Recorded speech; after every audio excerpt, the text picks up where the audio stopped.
Roundtable number 38, and yes, you're seeing correctly.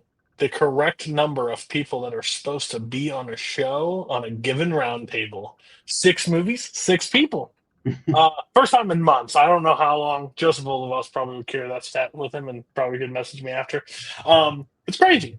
We all here. We all made it. No commitments. I didn't even have to miss. So great times at all. I'm going to save my Aggie friend while he finishes his eat. I'm going to go to Coho first. Coho, how are you? What'd you bring? I'm doing good. I every time I come on Roundtable, I try and look through everyone's letterbox and find something that none of you had watched. And this happened to be one that I watched recently, like revisiting for the first time since years. And I was like, great, no one's watched it. So I brought Ad Astra. I'll dig into a little closer of why you brought it, besides that no one has saw it.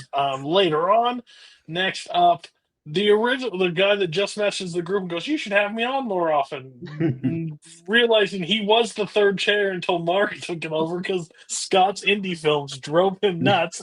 Brian Michaels, what '90s gem did you bring us with full of a cast that none of us knew existed until? I know that's one of my main functions on this show. When you bring me on, is to introduce you to those lesser known '90s films. And this is one actually I pretty much didn't know about. Well, I'd heard of it when it first came out, like 30 years ago, and then I forgot about it. Because crime dramas aren't necessarily my thing. I'm not big on the main star. I knew it was in it, but it's State of Grace. It's a crime film, came out the same day as Goodfellas, actually, which is probably why it was largely forgotten. But we'll talk about whether it was deserved or not. That's fair. That's fair. You have that great thing about picking movies, star-studded movies, that were just buried somewhere deep down in the movie hole. The other guy, similar to Mark Menchaca, Jeremy Potter's not knowing which way or what direction this man will go.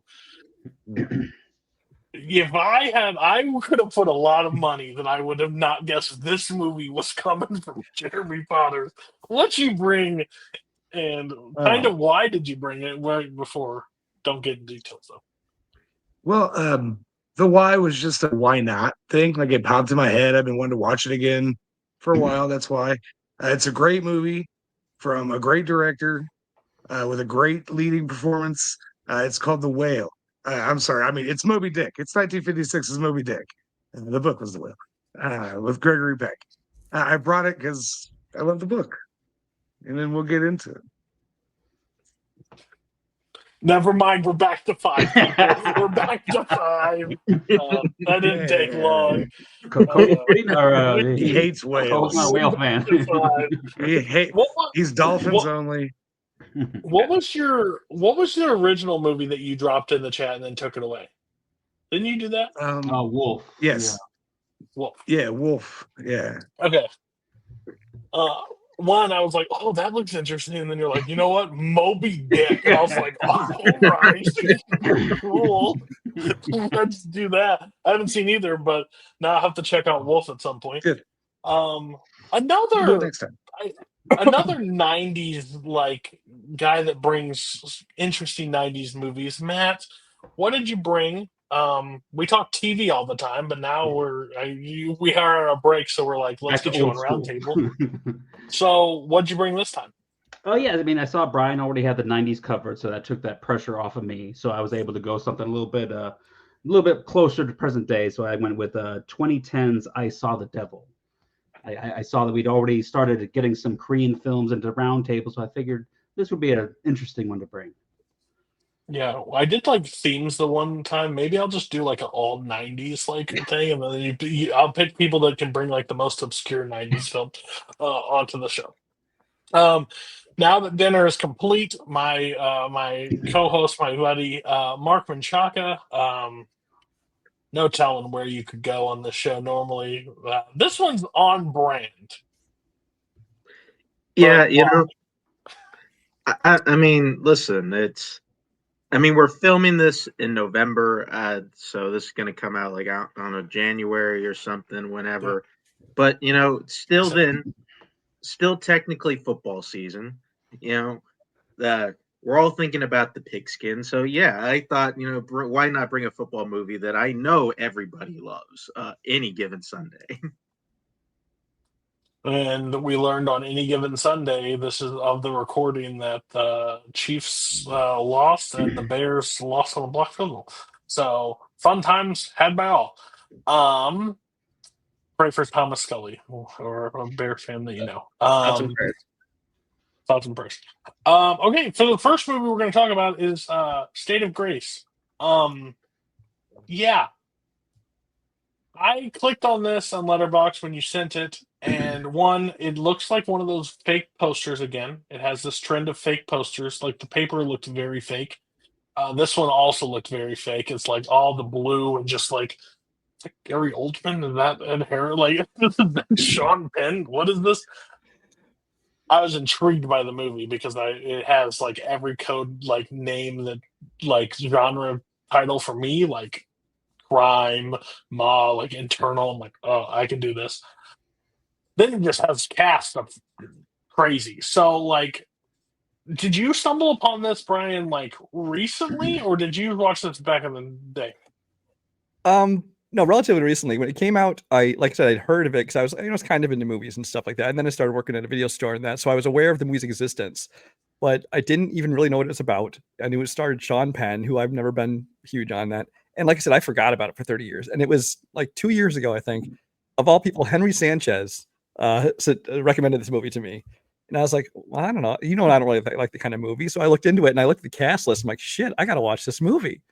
Because I mean, it stars Sean Penn, who like I'm not that into. And I knew it has Ed Harris in it. I didn't even realize Gary Oldman was a major part in it. I really love Gary Oldman. They started looking deeper, and you got like John C. Reilly in one of his earliest roles. You got Robin Wright in one of her first roles. I think it's her first one after Princess Bride. Burgess Meredith shows up. John Turturro shows up. I'm just like, they just keep on coming, and I was just loving the cast of this thing. So I watched this movie and I actually really very much enjoyed it. I mean, is it as, as good a movie, in terms of like Oscar caliber and stuff like a Goodfellas thing is? Probably not. But to me, I just think it's kind of a dirtier, grittier version of kind of like that organized crime thing. Goodfellas almost seems a little glossier, a little more Hollywood, and this seems like street level, it's got that Hell's Kitchen kind of setting to it. So I just really enjoyed that, but really I think it was mostly the cast that really kind of impressed me with this, as well as, I mean, there's scenes in this movie, like the one, okay, spoilers coming for anybody who hasn't seen this movie, deal with it. We talk about movies. Most people. So you definitely do not start here. You don't realize, and I hope you didn't know until like halfway through this movie, Sean Penn's a cop undercover. I didn't know that going into it, and they don't hint at that at all. You just think it's this guy who's. Not only do they not hint at it, the reveal is like most like the fuck moment, because he like says it like when he's like crying like on the bed with Robin, like, I'm a cop. What? Did you kill people? Like, did you try to like kill people? That's what he confessed to her. But I thought the kind of the reveal was perfectly done, because like when they're at that funeral, the cop funeral, they're kind of watching it from afar, him and Gary Oldman, and you see John Turturro's character, who he had supposedly killed.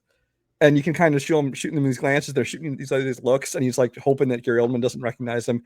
And the whole scene's done. There's not even any discussion of it. It's just all done in glances. And I thought that was so well done.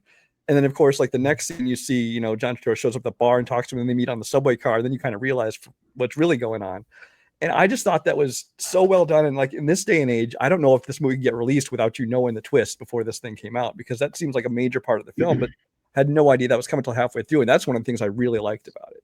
I shouldn't say that the reveal was like too, because now that you bring those up, like those are moments I was like, okay, they do the subtle reveal throughout it, but then that, like when he just comes out and says it, because I went back and looked at those scenes, started, because I was like, this just seemed completely out of left field of her and just sitting there and be like, I'm a cop. I'm like, what? No, you're not. Like this is impossible. You're 100% correct.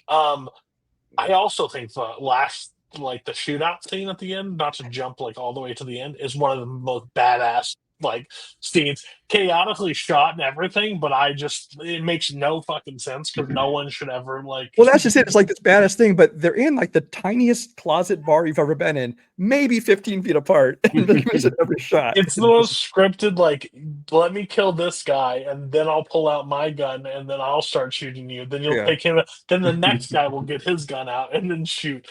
The square off, like, of course, like, the joke is, like, of course it's Ed Harris. It's always Ed Harris. Like, it's just more, like, every movie you see is, like, oh, it's Ed Harris. But I think how they did it really well of, like, setting up, like, because, like, how Ed Harris is, like, skeptical of the situation, like, how's it's going, and, like, they're trying to close up the same loose ends, and as he's trying to get through, like, he goes in and talks to that bartender at that one point, and is like getting information. He leaves, and then the other guy comes in and just blast him. I think the gun, like the brutal shots in this thing, like you see a lot of gun shots in movies and stuff, but like how they just like literally have like looks like flesh ripping open and blood just exploding. I thought it was really interesting.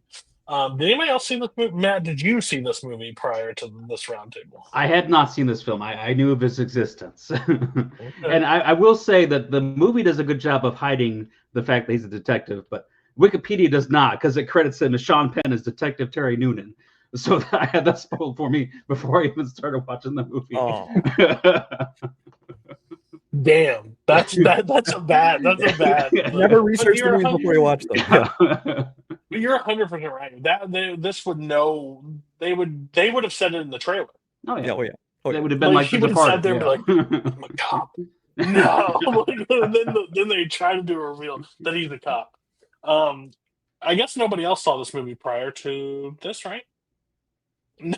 Mark, don't look offended. It is Sean Penn, Gary Oldman, Ed Harris. There's a shot that somebody is doing filmography searching and be like, that's who I would have watched. I mean, if Pacino was in it, Coho would have already crossed it off. So, like, a lot of John C. Reilly strengths out there. Oh, I did almost see it. So when they do take out John C. Reilly's character, like in the thing, and Sean Penn's like running up, I just got more flashbacks to Mystic River. Is that my friend? Is that my friend? Like, you just think it's coming. Like, is he gonna start screaming? That's just like the kills in this movie are just brutal. Like, even the Ed Harris bullet to the fucking skull at the end is just like, damn. Like, again, it doesn't make a whole lot of sense why this movie is not like. I understand it came out with Goodfellas, but we've seen movies catch on after, like, and get a cult like following or like some sort of following. No, I have no clue. And if you look at like the letterbox, the poster that comes with it, not the one that you shared. Yeah, the one I used was actually like a video cover, because the original poster is like so bland. It's like a little doorway shadow. It's like it tells you it's like I was like, how could anybody ever know what this is even about? Like, so no, I thought it was great. Coho, Mark, Jeremy, what were you guys' overall take on the film? Or Matt, I guess I didn't even ask you how you thought. Fuck you, Matt. Oh yeah, I mean, I thought it was fun. It's definitely, I mean, it's definitely one where they take like a basic story and just put a bunch of great actors in here to kind of like do a lot of the heavy lifting with it. Because I mean, anytime you get a Gary Oldman just playing like a screw up character who can't do anything right and is just out of control, angry all the time and stuff, that's gonna be a good time. I really love the whole sequence where Ed Harris has to go to the meeting and they're across the street waiting for the phone call, and Gary was like, "No." I thought that was a great scene. I mean, I can understand. I mean, it's not one that necessarily you're gonna remember forever. It's one of those ones that you're gonna really have a good time watching. It's got a really great performances. It's kind of a little disposable, I think, but for what it is, I thought it was really well done. I thought when Brian sent the letterbox, or not letterbox, the video poster in the group chat, I was like, what 90s like video store bullshit am I gonna watch that Brian gave me? And it starts and I was like, oh, what the fuck am I watching? It like locked me in from the jump. And the twist like rocked me, because I totally, just like you guys, had no idea. I didn't look at the movie. I like just went off of the vibes of the poster that Brian sent and just made a like judgment going in. I was like, maybe I won't like this. And I kind of wish I saved it as the last one I watched, because I really enjoyed it. I think Oldman and Penn have like such a good relationship, like from jump, like when you first introduce them, like when they're doing the idea about like, oh, I hate getting rid of my favorite gun, so he has like the hands and he's like messing around with them on the roof with the hands. I was like, that's such hyper specific shit to like show their like relationship, and I thought it worked really well. I like those two a lot. So good movie. Okay, I'll just okay. It was fine. I mean, yeah, I like it's weird because like I see this thing and like this, it's a movie you definitely thought you would have heard of before. Like, you know, just enough people. Oh, it's kind of early, but it's enough people that you would have figured somebody's like, hey, man, this is a State of Grace movie, like Sean Penn's in it. Like it, and it's just not, and like it just. I feel like the performances I think are fine. Like I do think they're being hammed up a little bit. Like Gary Oldman definitely weighed on me throughout this movie, and I don't know what it is. Every time, like, you know, Sean Penn goes like super accenty, like his performances kind of weigh on me a bit. Like a thing I did like about it, especially going towards the end, was I think the conflict that we see like in the character, how Sean Penn, even though he is a cop, he knows he has to turn them in at some point. Like he's kind of battling within himself, like almost the entire movie, and he goes and kind of does his job, even like at the detriment of himself. And honestly, he doesn't really even get anything out of it at the end. Like he honestly probably just dies in the bar. Like he doesn't get Robin right. He doesn't really do the cop job. He just kills like his lifelong friend and he's dead in the bar. Like, so I that being said, I do kind of like how it ends in that way, but like it's, you know, it's okay. It wasn't a complete waste of time. Yeah. Is there any worse way to die than bullet holes and hearing bagpipes play as you're dying? It's probably the second best use of the St. Patrick's Day parade behind the future. It's got to be one of the worst like ways to just go. It's covered in green beer. Bullets in your stomach. It's better than to die slowly while listening to them. Yeah, let's do longer. So. On a sticky bar floor, yeah. There. I thought it was okay. I also had it kind of spoiled for me, like just queuing up the movie on whichever streamer I watched it on. It was like cop goes home to infiltrate brother's friend's mob. Like, and I was like, okay. So like when he shot the guys at the beginning, I was like, maybe this is undercover or maybe he's dirty. Like I didn't really think about it. And then John Turturro comes back later. I was like, okay, it's a set. Like none of that stuff like got me because I was like, yeah, I know he's a cop. And he's a god-awful cop. He's a terrible cop. He's burning down city blocks with his buddy. Like, he's an awful cop. He's sleeping with the suspect's sister. Like, he's a terrible. And I assume it's because he's from Boston. You also have to wonder what kind of background checks they did on the police force. Whoa. There will not be any Boston slander in this. But yeah, like Ed Harris is great because Ed Harris is always great. Like, that's just what he does. Like he shows up and he does his job. And but Gary Oldman like is great. Like that was the only thing that I really clung to in the movie because young, deranged Gary Oldman, like Sid and Nancy, this, even like The Fifth Element, like when he's really going 100%, it's always good. Yeah. So I really like that part of it, and I'm glad they kept him until pretty much the end of the movie. Because if they had killed him off halfway through, I don't know if I'd finished it. I want to say this real quick as I pulled it up on Prime Video. Literally the first sentence in this neo-noir crime film, an undercover cop comes back to his old neighborhood. That is so terrible. Like, so Letterboxd just push play blindly. So Letterboxd has like Hell's Kitchen. Terry Noonan returns home from a 10-year absence. He's soon reconnected with his childhood. Like it says nothing. So I was like, so it was so weird depending on which streaming service you can be completely just fucked on a plot twist. So like you take that to the you see the problem with this? Oh, I don't know what's you spoiled the movie. Oh, my bad. Like not enough people have seen this movie and we're spoiling the movie. That doesn't mean like oh gosh. Yeah, I guess I know this a little. I think it just depends on like if you knew the twist or you didn't know the twist of like how you felt about the movie. Because when it does end up happening, you're just like, oh, but like from the jump street when he goes and grabs the guns to go kill people that he's not doing it. Like he's being a cop. So, but he is a pretty bad cop. I will admit, like cop antics are like not. Definitely Internal Affairs is looking into Terry Newton. Like, gotta like, dude, you're causing a lot of problems. All the other cops are also terrible cops. Like, there is no law enforcement in this movie whatsoever. That is true. Did you watch movies in the 80s and 90s? Yeah, I don't think any cop has ever been like, man, what's wrong with this department? That's fair. Everything. Stallone could walk around and just shoot anybody he wanted. He didn't give a shit. Anything else on the overall film? Any scene? Anything you want to talk about? I want to see the director.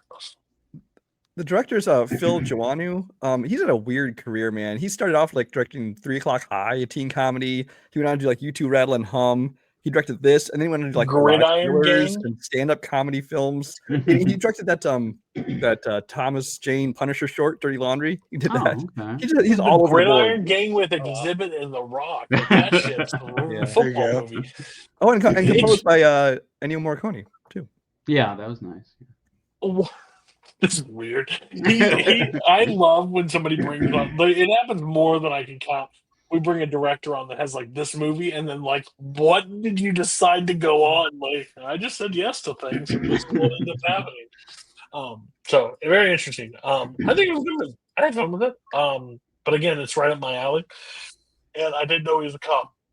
Oh, you rated stuff before the show. You are grounded. Sorry. Like, act like you've been here before. Act like you've been here. Over a year. Huh? It's been like over a year since I've been here.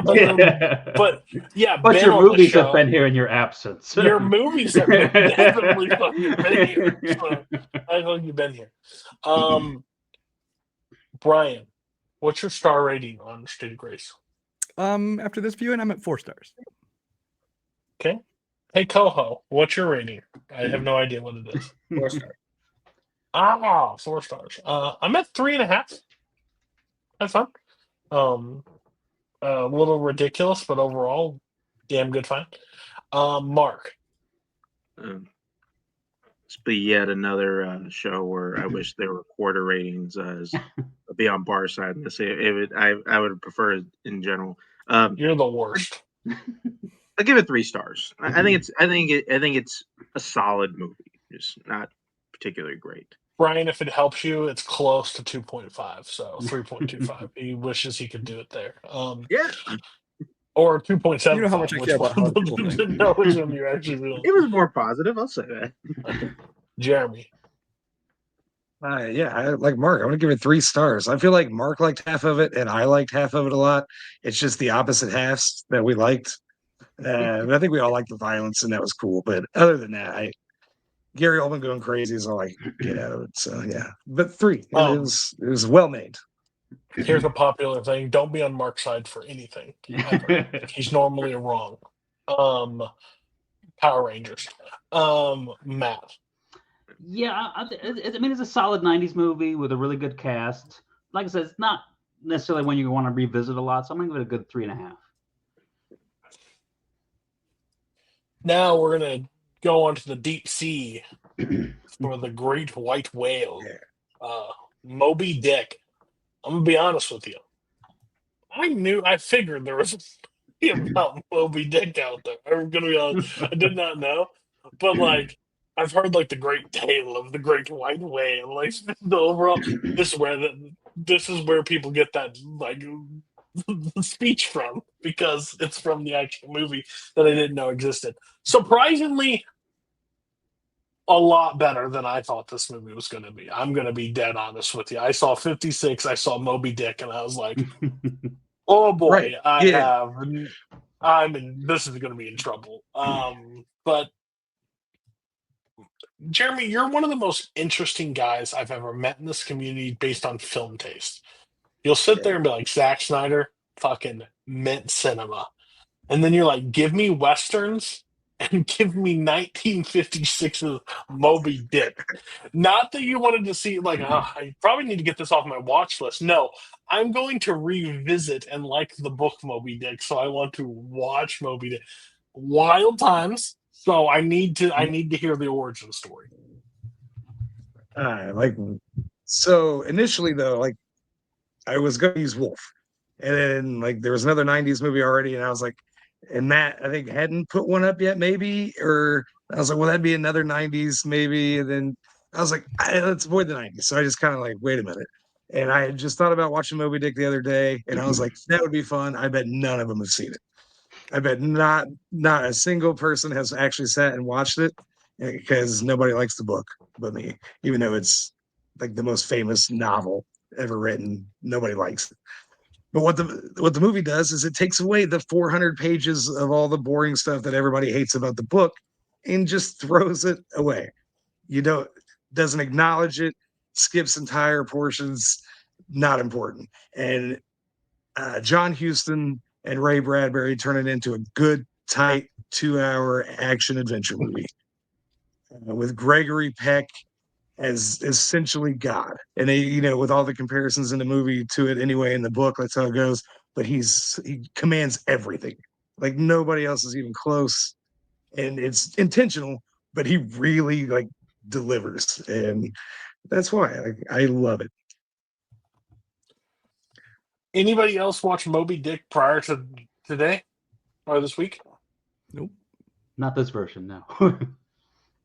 Did you watch the Barry Bostwick version? No, I think I saw the Patrick Stewart miniseries. Yeah. Hey, all right. Isn't the Chris Hemsworth movie based on Moby Dick? It's based on the original story. Yeah. It's based on a true story. Yeah. But it's way more depressing, so. The most like the quotes from Moby Dick is the most I know, or besides Nick Nolte screaming about Moby Dick in Warrior. Okay. You gotta get that fucking whale. Like that's Moby. And I'm gonna be honest with you, I will take Nick Nolte narrating Moby Dick over any other version ever. I'll actually any it wouldn't be bad, yeah. You get that fucking whale. Love it, every bit of it.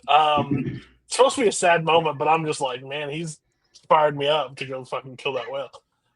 Coho, you're a classics lover of the panel. What do you think of Moby Dick? I really loved it. I hope I'm coming through. I can hear you. I can't really see you, but so it's the best situation. Never mind. And you're now gone. Okay. So, well, that's gonna be weird. Coho's down at the bottom. He's alive. Okay, we're gonna go and then we'll get back to you in a second. Gregory Peck, fantastic, absolutely fantastic throughout this movie. I don't know if anybody else could play the role. Or maybe of course, there's somebody out there that could probably play the role. But okay, my bad. Hold on, we're talking. You get to talk a little bit. You're in timeout right now.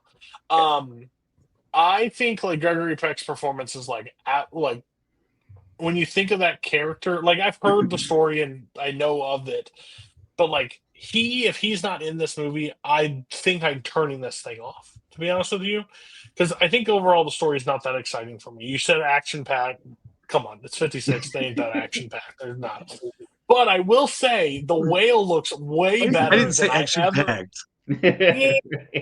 It's an action adventure. You and I have different opinions on action. That's okay. That's as actiony as be like me in my car at 60 miles an hour driving to like St. Louis. There's not a ton going on, but I'm moving fast. All I'll say is the whale looks miles better than I ever anticipated that whale to look.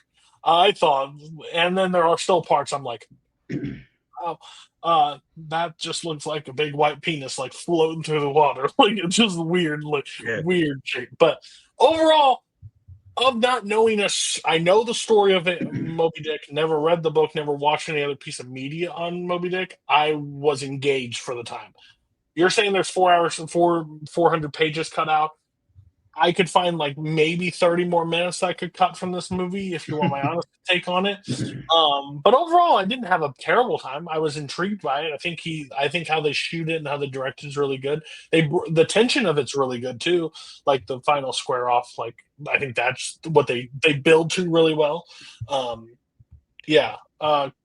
Toho, I don't know what the fuck you did to your Wi-Fi, but like you went from dial-up to HD real fast. So while you're here, why don't you tell me how you thought about Moby Dick? So I've been going through John Huston's movies this year myself, just because he's a director that I thought I would check out, and if I'm interested in. I hadn't gotten to Moby Dick yet, so I watched this, and I really loved it. I thought this was great. I am an absolute sucker for if you put a bunch of dudes on a boat on the ocean going to fight and do some shit. I'm so in. Master and Commander, Pirates of the Caribbean, Moby Dick. I fucking love that shit. It's a blast. Only 3 films that have ever put people on a boat. But I love the whole story. I loved Gregory Peck. I thought the way it was done was really great, and the way it looks great. I was locked in the whole time. I love that shit. So it was good. Brian had to love this movie. I'm really curious of what Brian thought about Moby Dick. So I only remember the broad strokes of the story from like, high school, or maybe like other versions I might have seen on cable TV in the 90s or something like that. But I'd never seen this version of it. So it's the first time I watched this one. And I went in with kind of low expectations. These older movies don't tend to be my kind of thing. I mean, this one's, I mean, it's color, but it's barely color. It's like, seems like it's black and white with a little bit of coloring, which I guess I read has something to do with the kind of coloring they did. It's very dark. It's a dark movie. Like, yeah. You can barely see. Gregory Peck, I do enjoy his performance, but it's that same kind of like, I mean, it's of its time, but it's like that over the top, very theatrical, giving a speech like he's doing that on stage or something like that, which it kind of, it doesn't quite fit for me, but it's like I said, it's the style of the time. I'm used to it from older movies like that. The biggest problem for me was that mainly the pacing of this movie, because he says action adventure. No, because I mean, you get to watch an entire church service in real time.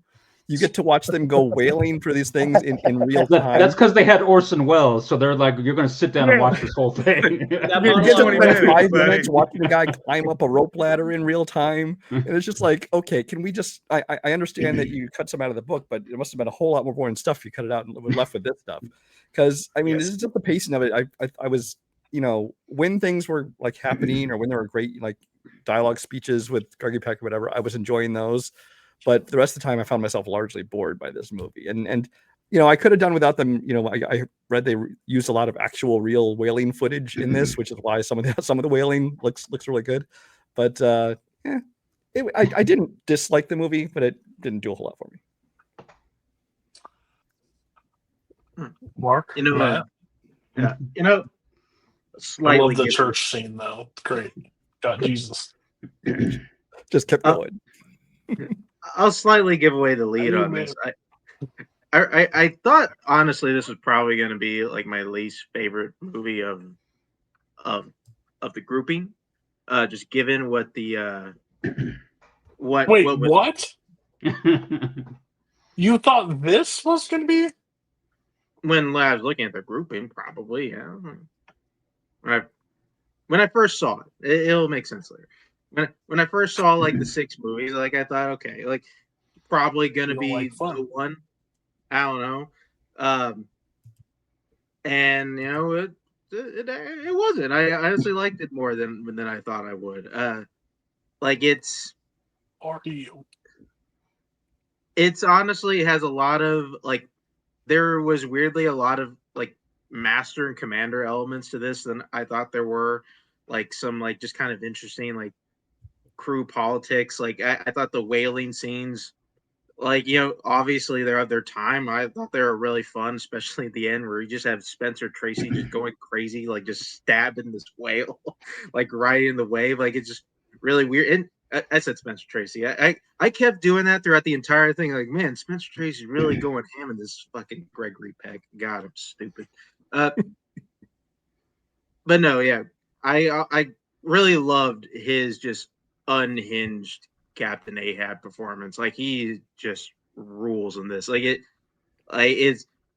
is it like super theatrical? Like sure, but I don't really give a shit. And I just like watching it. Like I watch a guy like going crazy, and like just everybody around him is like, well, man, this dude's fucking crazy. Like what are we doing? Following him on this boat? Like, but yeah, like it was definitely better than I thought it was gonna be. I thought that was fun. What is up with this shit? Like you don't have any. You just don't. You're the fucking puzzle piece that doesn't go into any puzzle ever. You make no sense.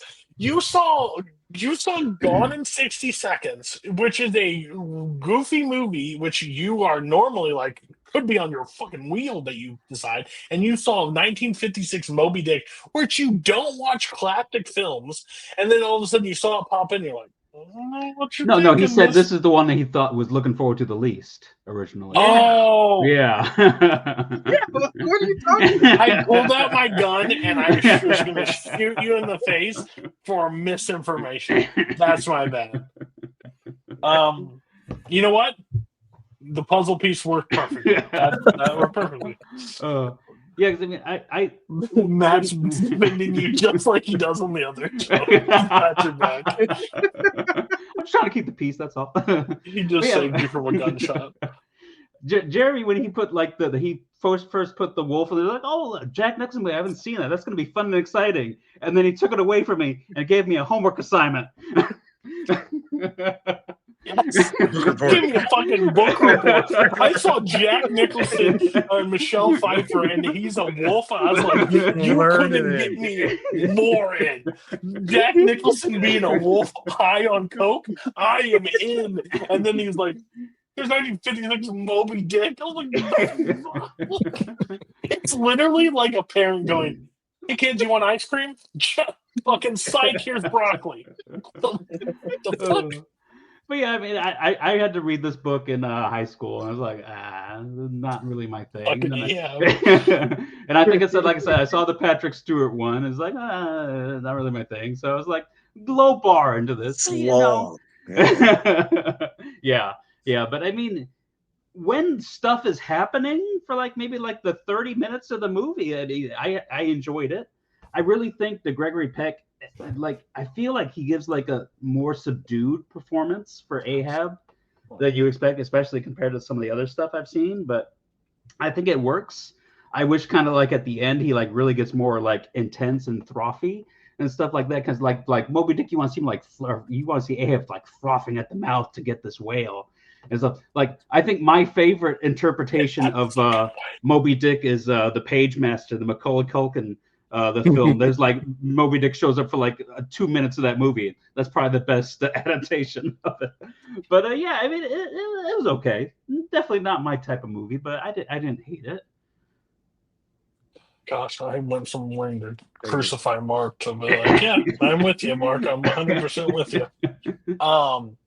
No, but like again, I am still very impressed of like what they're able to accomplish in 56 with what the story, because like you hear about how much it costs to like do stuff on the sea, like with like shoot any of that stuff ever, and for them to even achieve any sense of tension, because I think the tension does build really well.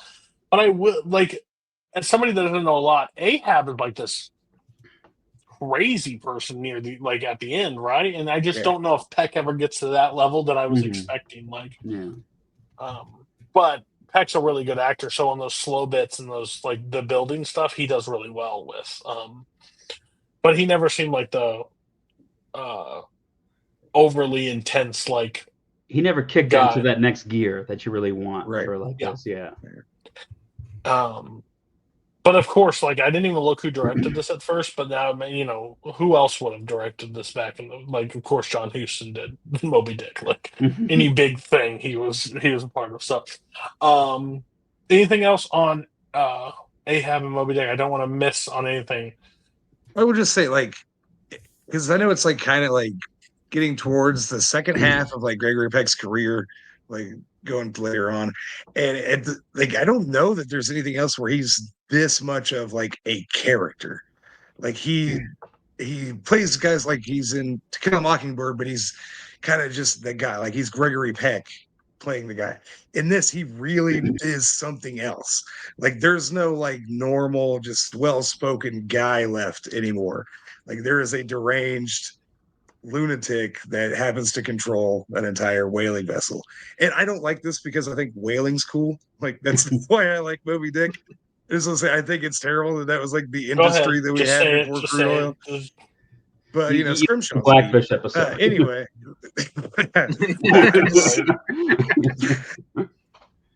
That's why I had to light the lamp. That's what the light is. Confirmed, Jerry Potter's against whaling.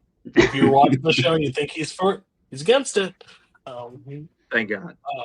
Fuck them dolphins, though. Fuck them dolphins. They're assholes.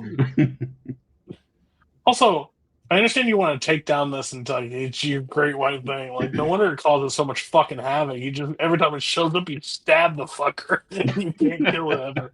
I would try to kill you too. All right, Jeremy, what's your rating on this? I'm gonna give it 5 stars. Like I loved it when I watched it. Like right after reading the book the first time. And they're kind of great companion pieces because it's the only really good adaptation. So yeah, 5 stars. It's always fun for me. Okay.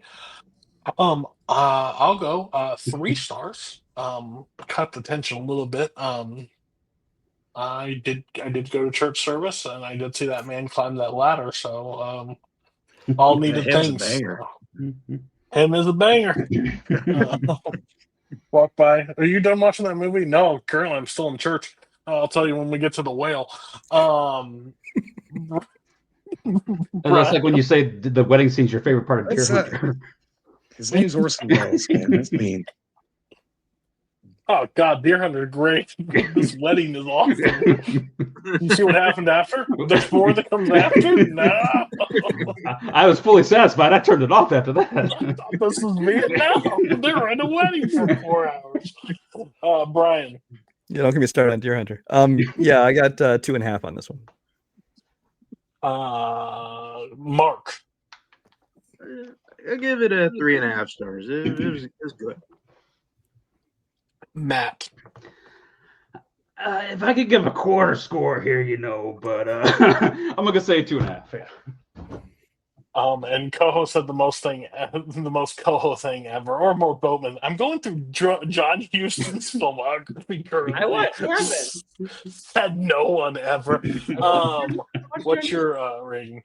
I give it 4.5. This is just my shit injected in my veins. I loved every second of this. It was a good time. How do you feel about Battleship? The Orson Welles. How do I feel about Battleship? Yeah. I haven't seen it since I was 12. So bunch of people on a boat. I didn't like it when I was 12. So seems like your shit, man. I'm just saying, Orson Welles reading the story of Jonah in the pulpit is just like fucking crap. That shit was good. I liked it. That was really good. It was. Orson Welles doing the story of Jonah in a monologue was fucking fire. It was good shit. This is gonna date this video, but does anybody know why Letterboxd has like the neon? Like it's the same font as Anora, I'm assuming. Got it.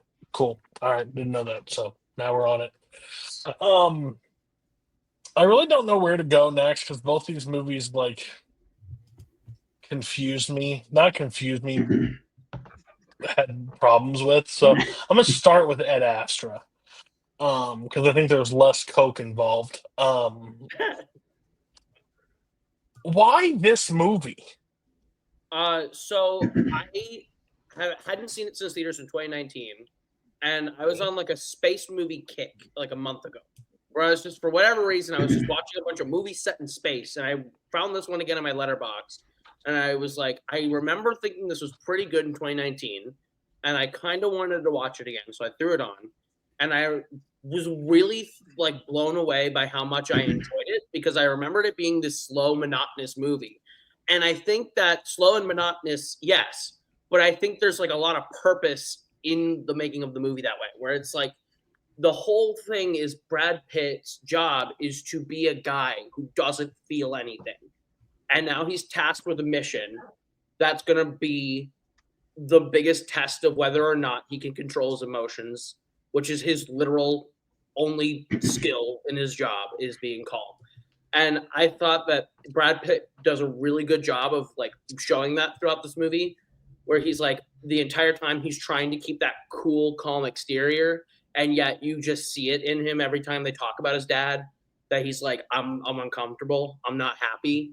And down to the end when you get to Tommy Lee Jones, who I think is really good in this movie. I think Tommy Lee Jones is great.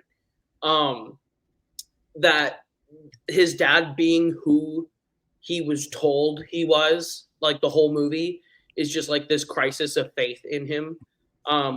Besides that, I just think the movie looks great, and it's got so many cool things about it, like space pirates on the moon for no fucking reason. It's just like super dope. Like I can understand in a world like this, like in the world that they create with that Astra, there being a lot more movies to tell in that space that could be more interesting or action packed. But I really liked what they did with this, where it was just this really specific father-son relationship in the near distant future that I thought was really cool. There's something about space being the setting for this, you know, basically your regular ass old school sea journey, but they moved it into space. I thought that was kind of cool. So I liked it. There's a lot of like fucking sea. There's a reason why I love space, and the reason why I love people on boats on the ocean. They're basically the same thing. It's just one has more visual effects to it. So this falls into the camp of every space movie. There's just one thing that it's a normal story, but like visually cool. Yeah, you're in space. I bet the visuals are fine. This movie's fucking boring. Like, I was bored. I drifted off at one point. I told them before we got on the call. I drifted off. I woke up and there's a fucking baboon flying at this guy. And let me tell you, really confused what was happening. Same reason when in 2009 when I fell asleep during Avatar and woke up and watched blue people running across the field and they were human prior. Really weird side effects. I just didn't know this like you're saying like he's supposed to be like emotionally like not affected by this. Are the audience supposed to be not emotionally affected either? Because that's what I got the entire time watching this. Like I was just like, it looks really cool, but I'm not connected to anything that is happening on this. I don't know why it's like I patched into NASA's like mission plan and like was just like going along with it. I just didn't find any like thing. And I thought like I saw the reviews from some people and they were really high on this movie, so I was like, okay, well maybe.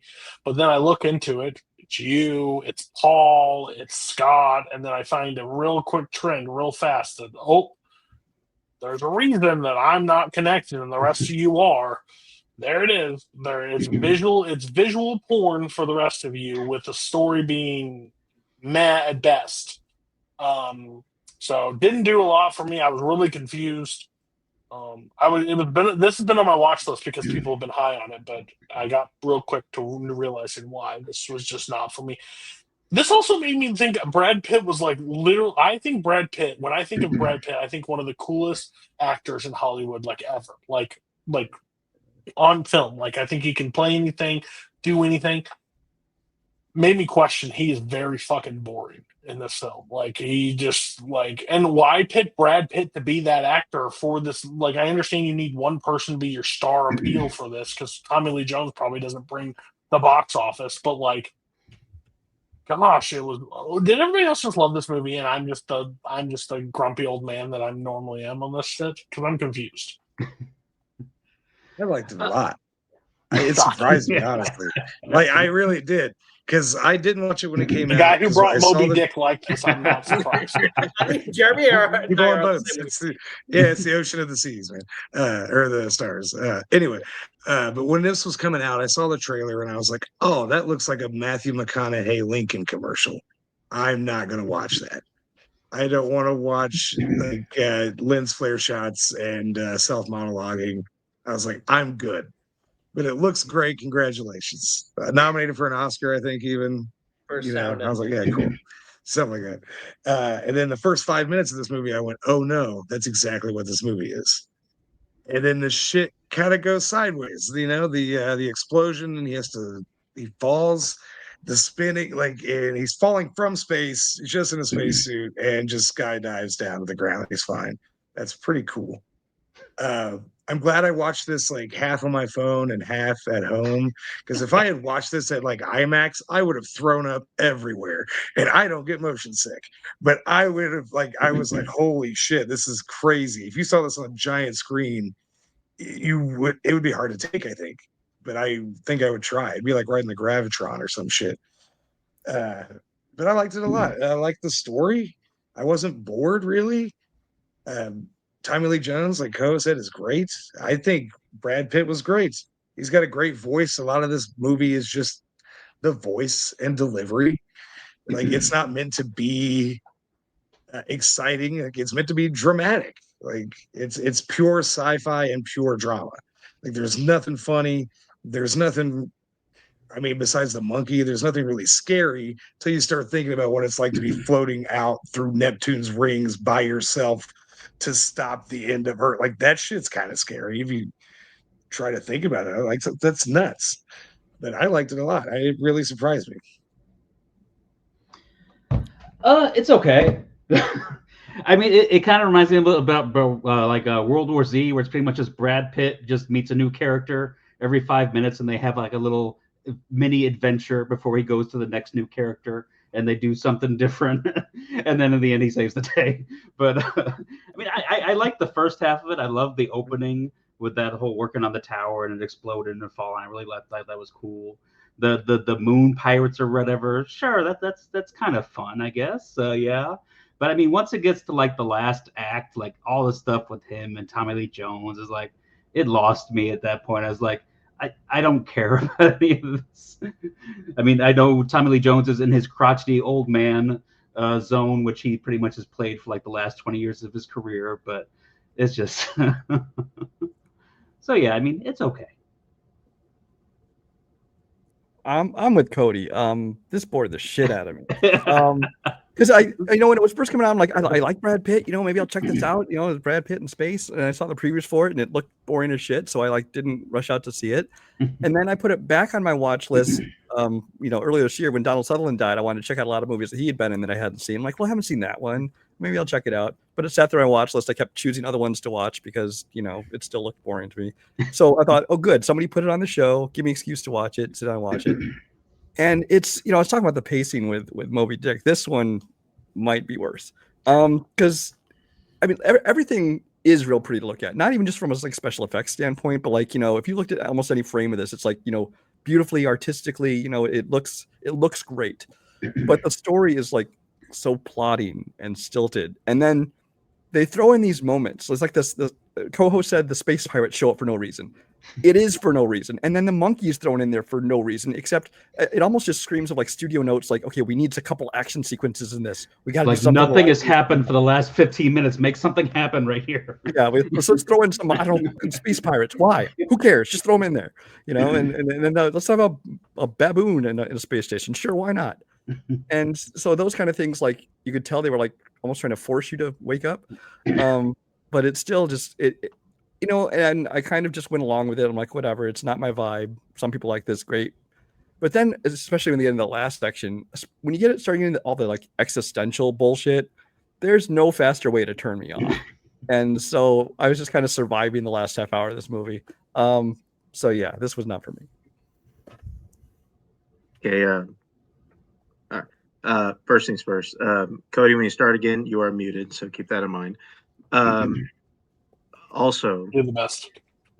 Also, I don't mean to get a little rib here, Coho, but I don't log everything on Letterboxd. I had seen this before, so yeah, it was on my 2019 list. I didn't see it on yours either. I will say though, we are. It's you two assholes that could have saved us from this fucking journey. Yeah, if I had known they'd seen it, then I wouldn't have given it. So fuck you. You need to log everything moving forward. I will say though, we are a split panel on this. I kind of love this movie. I like it a lot. I liked it a lot then. Like I don't rewatch movies in the theaters very often. I saw Ad Astra 3 times. Like I could not get it. That is a criminal offense. Were you being punished for something? Bastard. He does this. He likes punishment. He'll watch like he watches Band of Brothers every year. Like he's just like going on his style. He just likes to be sad. Like I really like the space journey of this. Honestly, like most like kind of some space journey movies can like kind of be kind of, you know, whatever for me, and I can kind of go out of it. I was just really attached to this Brad Pitt character. I liked his journey a lot, and just I mean, we pointed out the stuff like kind of the like how good this movie looks. I mean, like it, and it looks great. Like I don't think we can understate that. Like Hoyt von Hoytema has like another winner on his hands. Like just every frame of this thing is incredible, and like I don't know too. Like I mean, I guess I can see it on some level, because I do think like this movie maybe like all you guys saying it's boring. Like this does have a bit of an aesthetic as like a dad movie, kind of like you just kind of point out the aspects. And I remember showing this to my dad, or I remember my dad wanting to see it, and I remember thinking like, okay, Dad, we can put it on if you want. And like, of course, like he like 40 minutes in, he's like, what's going on here? And then the baboon showed up, and like he like walked off to go do something else. Like, so I was like, dad movie my ass. The Shooter is a dad movie. This movie is an anti-dad movie. There was 2 other dad movies on this round table, and this was not it. So yeah, like I understand that, but I don't know. Like almost when everything happens, I just think it just adds in a lot of juice, like the space pirates, like the baboon showing up in space, and then we just have like these really crazy fucking sequences, like when like Brad Pitt like pushes himself off of like the Lima Project Station. He like holding on to like a panel as a shield, like going into like Astra. Like it's awesome. And honestly, and there's like all these kind of like just kind of like soft noted like kind of masculinity themes just thrown in there. Like it, like almost everything about this movie just really works for me. I hadn't seen this movie in a really probably since 2019. Like or like since 2020, whenever I showed it to my dad, it was a while ago, and I was really glad when Coho picked put it on here to show again, because I still really like it. It's still one of my favorite movies 2019. Honestly, like James Gray in himself is just on like a really good. He's been on a really good run since like Lost City of Z, like this. Oh no, Lost City of Z, Armageddon Time, like all three they are really good. I was about to say, you like Lost City of Z, don't you? It's fucking awesome, man.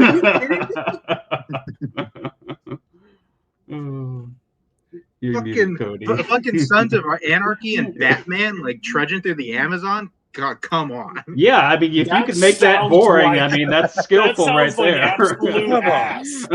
You just sold like. That's usually how I try to sell a movie. I just go, come on. You are front row. Just did that to a pitch of like movie. Mark, bring that to the next round table so Cody can watch that one. I got a movie for you.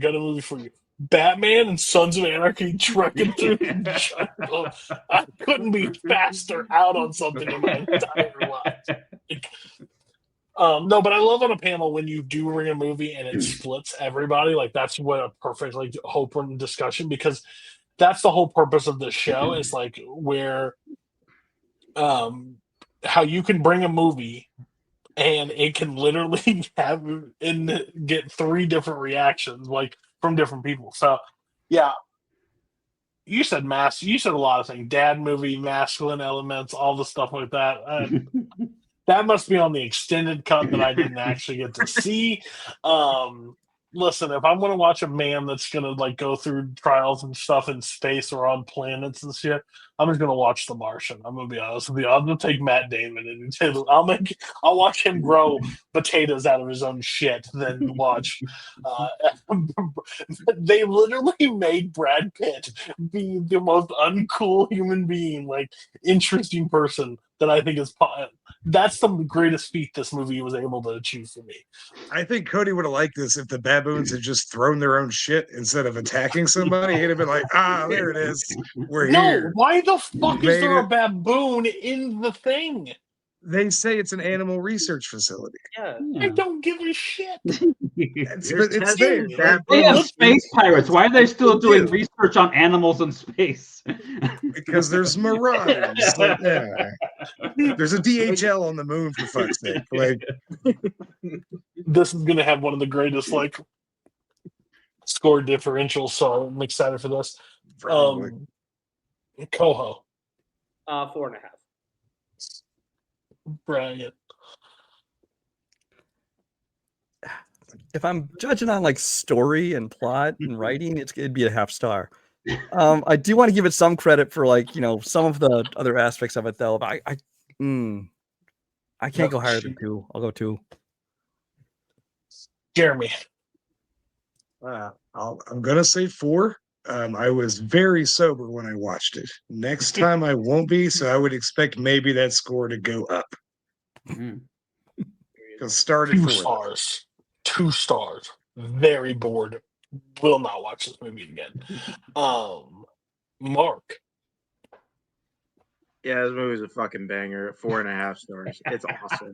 I don't think you understand what the word banger means. If we're in a group of friends who goes, I need a banger of a movie, I got a movie for you, and Astra, you're gonna lose friendships real fast.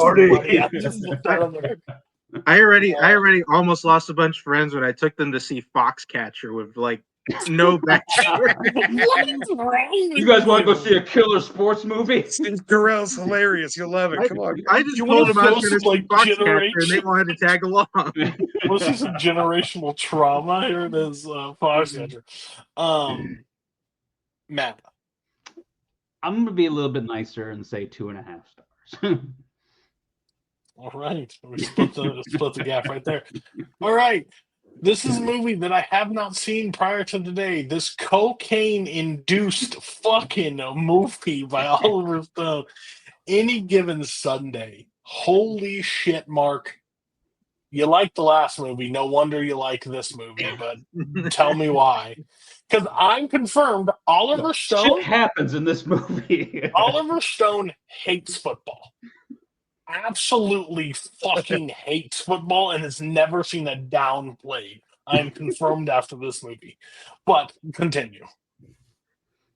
Yeah, like this was kind of around, I saw this for the first time I think around the time when like I started renting like R-rated movies like for the first time. And I think this is kind of on one of those things. I think I had a bunch of friends of mine say like, "Oh, this is really cool." And saw it, thought it was okay when I saw it like at 14 years old, just because because it just kind of goes all over the place. Like it's really long. Pacino's good in it, and it's one that honestly just kind of it grew on me a little bit as I got older, and it also just got like really interesting, like from a sports perspective, just because like.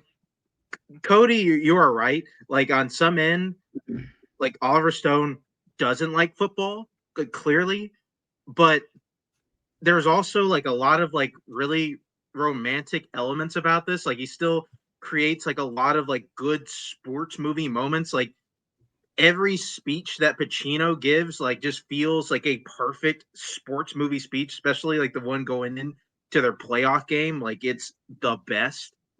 And there's also instances where like he doesn't know football at all, but he also kind of telegraphed like things that I don't think were huge. It were huge elements of the game at the time, but became elements like 20 years later, like analytics being a thing in the game, because you had a Aaron Eckhart being kind of a more analytical coach and a more offensive driven coach. That wasn't really a thing in the 90s. You had the emergence of the mobile quarterback. That was definitely not a thing. Like we saw that with like Willie Beeman in there. And then we saw kind of, which this one is maybe a thing. Like I don't like, again, I'm not as old, but like CTE, I don't think CTE was like really that huge of a thing like in the mid 90s. And like Oliver Stone kind of put that in this movie. So like he weirdly addressed a bunch of things that would eventually be in football, but at the same time, he also has this 9-6 team who apparently already clinched a playoff spot going into the final week of like, the fuck are you talking about, bro? That would never happen. Like, what are they in the fucking NFC West? Like where everybody's like 6-10? Like that doesn't make any sense. But no, like I just think on a sports level, like it's just a very interesting movie. It's also just a fucking wild movie. Like just Oliver Stone's the shit out of this thing. It's just the wildest thing ever. So, Pacino in the 90s is 50-50. He's 50% a great actor, 50% one of the worst actors on the face of the planet. Often in the same movie. Yeah. Like he like Scent of a Woman broke this man. It broke him into some deep levels, and I don't know what, because this is who he became a lot of the, even like in Heat, like great ass. Like he is literally still fighting the blind general in that movie. I started watching, so this has been on my watch list for years. Like probably one of the longest movies that I've always Pacino, football. What else do I really need? Like I got it. This movie was on for 40 minutes. I felt like I was in this movie for 3 hours. It felt like the longest thing I have ever watched. I felt like I watched an entire season of football in this. But the only difference is if I sat down and watched football, and we did the most chaotic camera shots that's ever existed watching football.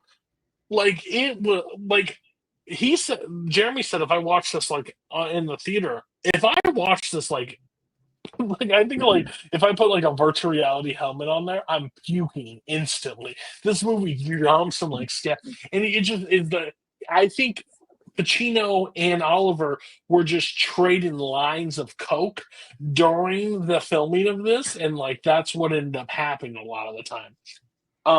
Cameron Diaz is a bad actress. I think that's been established for a long time. No arguments here. This movie doesn't help that case at all.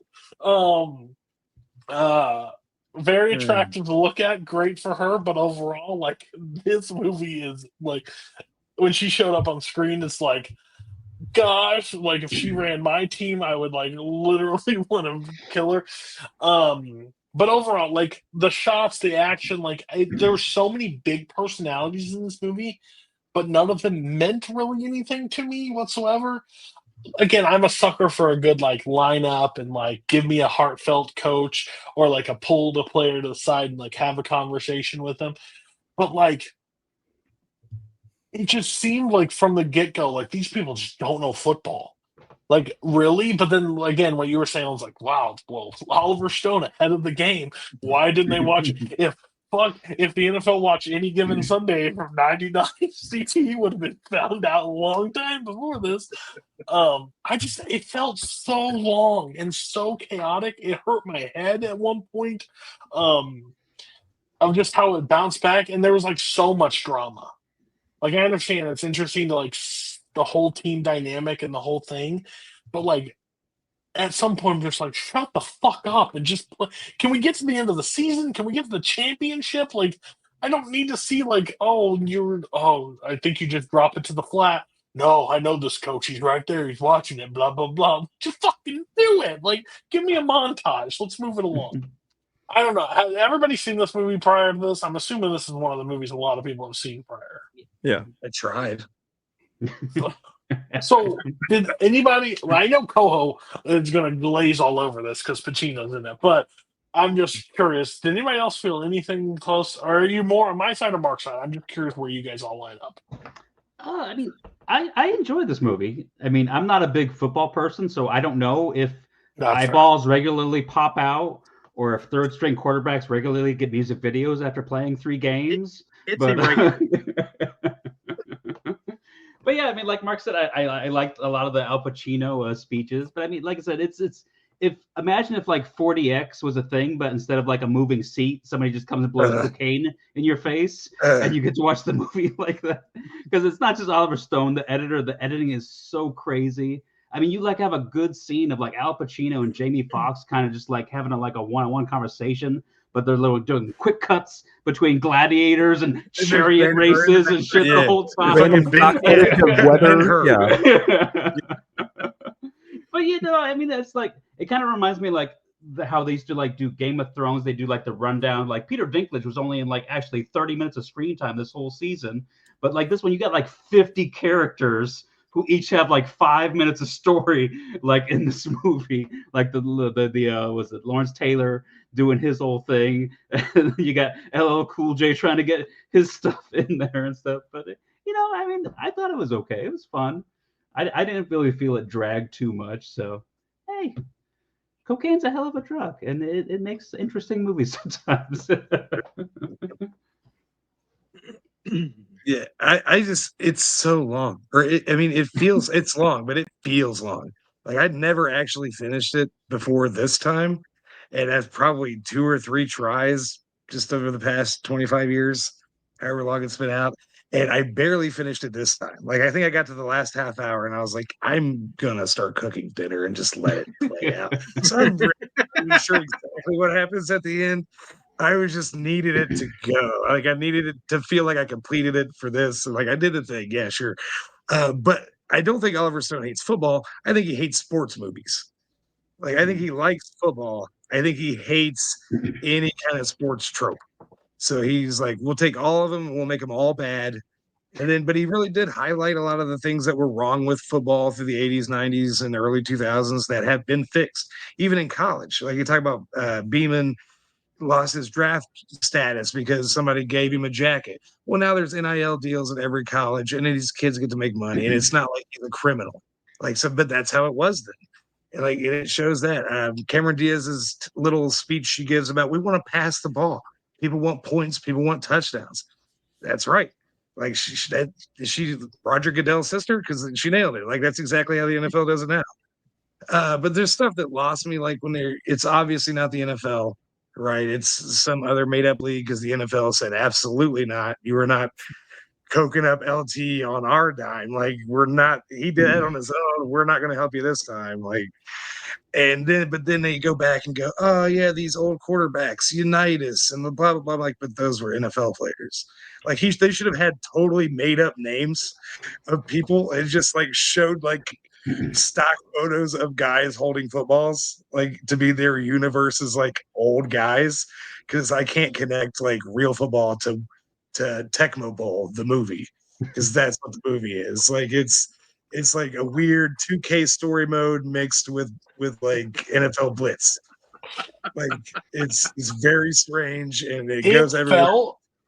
Have you guys? But I'll give it one really big compliment is how good Oliver Stone is at calling a football game. Like that was on my Letterboxd reviews. Like I feel like if he had just wanted to be a play-by-play guy, he could have just done that because he did. He sounds great, but other than that, I was ready to go very early on. I don't know if this will date. This is not for everybody, but there was a game. There was a Blitz the League, that game that literally you just like could break someone's back or hit them with a helmet. That's what this movie was filmed like. Like it was a part of. Like it was just that no fucking rhyme or reason why anything was happening. And just like, oh, guy's injured. Oh, let's just shoot him up. With, like I forgot Lawrence Taylor's in this too. He was also trading lines with Oliver Stone, and they're guaranteed to just be lighting it up. I'd kind of like to see Oliver Stone do the XFL movie now. I can't wait to see Vince McMahon talk to football players. That'd be great. Al Pacino could play Vince McMahon. Like coming to Tubi. Yeah. I mean, Everybody he already else. did it. Like this is it. Like this is the. I will agree with pretty much everything everyone said about Any Given Sunday. It is a sugar rush of a movie. But if you've ever come to an Oliver Stone movie going, I want subtlety, then you're at the wrong filmmaker. But I think that Any Given Sunday is, I get why people don't like it. It's not my favorite Pacino. It's not even one of my favorite movies. But I have had fun with it. I think it's a movie that if you try and sit down and watch it in one run, you are going to exhaust yourself. Which you obviously, like, it's not. It's a film that is an exhausting, punishing movie. But you know how bad of a movie that is that you just described? Yeah. That if you sat down and tried to watch it in one setting, you would just wear yourself out. That's a bad film. Okay, It works for Tenet. But I think that Any Given Sunday is a movie that I will always enjoy, at least on some level. At least, if not just for Pacino's performance, because I think it is an absolute wild, fun performance out of him. I think his speech in the locker room is like 10 out of 10, great moment from him. I think like when he's yelling, like he pulls her aside in the locker room and he yells at her in the closet. He's like, "Don't you ever talk to me like that in front of my team!" And they're all like standing outside the door, like listening. Like I just think there's shit like that is super fun. I think that James Woods is like a perfect scumbag in this movie, just a total piece of shit doctor. There's like a lot of things about it that are like, there's nothing realistic about this. You obviously understand what Oliver Stone's perspective on what he's doing is when he's like showing Ben-Hur like every 10 seconds within the movie. But I think that for what he's going for, it can be fun. I have some fun with it. I think Jamie Foxx is actually really good in this. I think he's really good as Willie Beeman. And that you kind of like find yourself rooting for, rooting against, and then rooting for again all throughout the span of the entire runtime of the movie for him. And yeah, Diaz isn't great, and her character should never be anywhere near a football team ever again in management. It's the worst management job ever. But you guys have all hit it on the head. Like I think that like the movie itself is not realistic, it's not accurate, but it has parts of it that are predictive to like what does come like today with football, but I also think there's parts of it that I think are just fun. Like, and I think Pacino elevates every movie he is in, for better or worse, into being not forgettable in any way. Every movie he has ever been in, I have never walked out and went, "Oh, I'm never going to think about that again." It's either the worst piece of shit cash grab movie that I will always remember for being the worst piece of shit cash grab, or it's one of the greatest fucking movies I've ever seen in my life, or even if it's like an okay movie, I will remember Pacino in it. So like, I love the guy. He's my favorite actor for a reason, and I think he's really fun in this. So if for nothing else, I think that Pacino makes this pretty fun. You gave so many caveats to explain why Pacino like makes a movie. It's either great, it's shit, or it's middle because it's performance. Well, no shit. I'm just saying, like, no matter what, Pacino makes a movie interesting. No matter what. Jack and Jill, no thank you.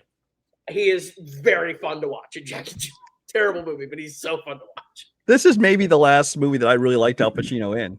I liked him in this one, and I think since then he's basically done like last straight to video shit. He's done like small parts in good movies like Ocean 13 or something like that, and then he's done shit like The Irishman. So there's that. But listen, burn those bridges. It's great, Danny Hall. What are you talking about? I actually very much enjoy this movie. I actually think it's one of the most realistic football movies because Oliver Stone, I don't think he hits football. I think he's just trying to show, like, he's not interested in making the inspirational, feel good, sports movie. He wants to show like the gritty, what things are really like behind the scenes with the drugs and the chicks and the politics and the people are just out to get their bonuses and their money, all this kind of stuff. And I think that he's showing that side of it, which most movies don't do because they want to go for the rah, feel good, inspirational side of it. And so I think that's good. Now, Oliver Stone, I think, is maybe the worst thing about this movie. Not his commentating, he was fine in that, but I mean, I think this is a good movie that I enjoyed that could have been better with any other director. Because Oliver Stone just gets in his own way with trying to do, like the crazy camera work and editing and the filters and the different film stocks and, the stock footage that he shoves in like the gladiators and fucking just clouds partying and random shit. I think that he was like trying too hard to be stylistic. And like Tony Scott, I think does that really well when he uses like the different film stocks and the kind of editing like that. Tony Scott does it really well. Oliver Stone shows how not to do it. And so Oliver Stone, I thought, was kind of the worst part about this movie, but I still enjoyed it just because I think the story I liked.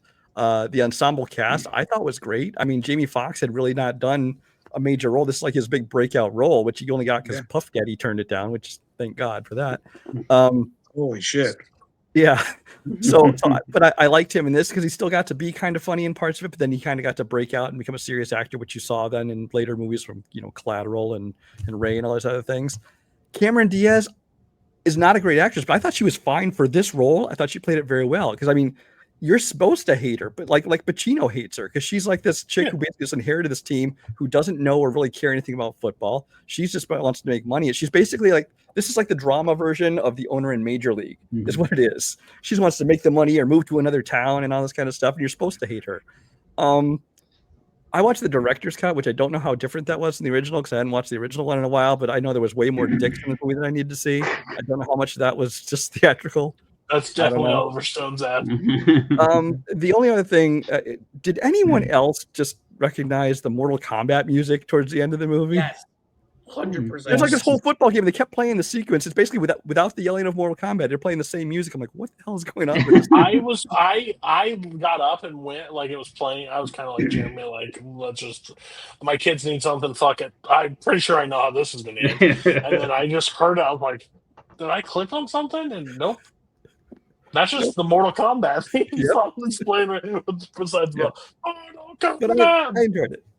Of course. I will say this is the movie. I'm glad Cody had not seen it before because this is the movie I want to debate with by picking it for the best football movie in a fan zone debates. If he had seen this, I probably wouldn't have gotten his vote. You probably wouldn't have. Actually, it would have been a terrible decision, man. I'll just tell you right now. No, but overall, I'm kind. I don't know if I built it up too much, just because I'm normally a sucker for football movies. This just didn't click. I would say that you didn't. I would say you didn't because this movie, first time, it's a lot to take in. Because I even said it, I didn't really like it the first time either. Like I would just like it. You gotta watch it once a year. And it's mostly because of the style of it. I think it's like so over the top. Yeah. Like it. I feel like in general though, like unless you do like football, you can go back to it and find stuff you like about it. But if you don't, like, I really don't see a reason why you would go back to this. Like, it is just a super wild time. And like, if you're just not into the sport, like, I can't see what you would get out of it. And I want to push back. I think Oliver Stone has done subtle movies prior. So in my research, I did see that before Oliver Stone signed on, Clint Eastwood was going to star and direct this movie. You're going to try to compare this to what are you talking? What do you mean subtle? Like maybe we have a different definition of what subtle is. The JFK is pretty on the note. They don't just do fucking paths of like flashbacks to Ben-Hur in the middle of the fucking JFK. No, but I'm saying every movie he's ever made from jump, he's like, this is what you're supposed to get from the movie. Like from the beginning of every movie through to the point where over the course of his really long run times, he's like, this what were we supposed to get from this movie? What? What were we supposed to get from this movie? I don't even fucking know because he's like gladiators. You do a bad job telling me what I'm supposed to get, but you don't know what I'm supposed to get. I think that what he's trying to say is like football players are gladiators and it's modern sport and we glorify them the same way and we also don't care about them the same way. They're disposable. But it's like a bad movie. So, okay. Mark, what's your rating? There's too many moments for this that just kind of grown on me over time. So I don't think I can give this movie less than 4 stars. It's super weird, and I don't even know if I fully agree with it, but like I like too many parts of this now to not do less than that. Oh, you say grow, not grown. Okay. My biggest issue on this is like how long it felt. Like, and as a person that loves a lot of long movies, this felt twice the length of The Irishman. That's just me, and I love The Irishman. I know it's a very long movie for people. I looked down and I saw 40 minutes, and I literally was like, "Why? Why? I have so much more things to do today." Yeah.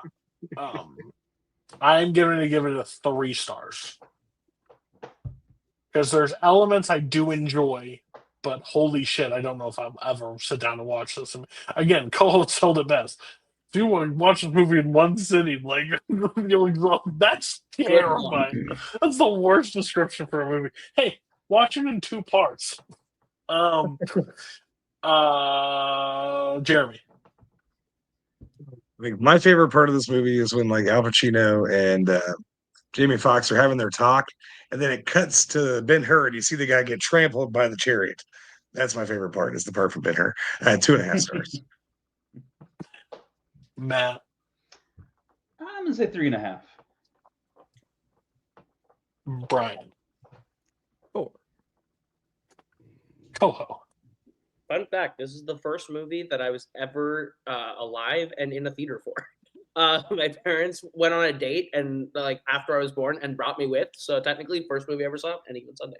If that doesn't explain a lot about me subconsciously, so that's why you're used to seeing movies at like 2 times speed. Exactly. No, Any Given Sunday, I give 3.5 stars. Yeah, we had a whole joke about Coho this weekend when he was logging movies. That it was like 37 minutes ago, Coho logged Moby Dick. 23 minutes ago, he logged Any Given Sunday. I was like, that's impossible. That's not how that works. I was like, I think I put in the comment, I was like, he's so fast. And then Payson said, you're a criminal. Now talk about going fast.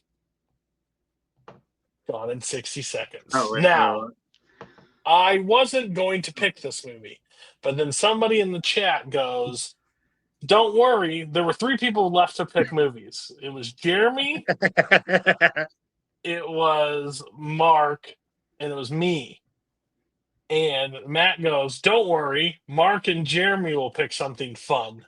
See, I'm glad I lit this fire under you. You needed it. And I was like, I'm fun. I'm fun. And he's like, prove it. I was like, fine, I'll pick fun. Gone in 60 seconds. It's a lot of fun.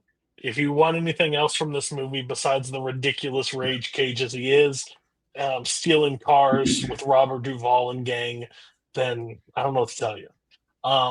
This is the movie I got in trouble for growing up because I rented it on DirecTV pay-per-view without my mom's approval. They went to bed. I clicked play. I picked buy, and I watched Gone in 60 Seconds for like $3.99 at like 11 o'clock at night. And when that bill came, I got yelled at.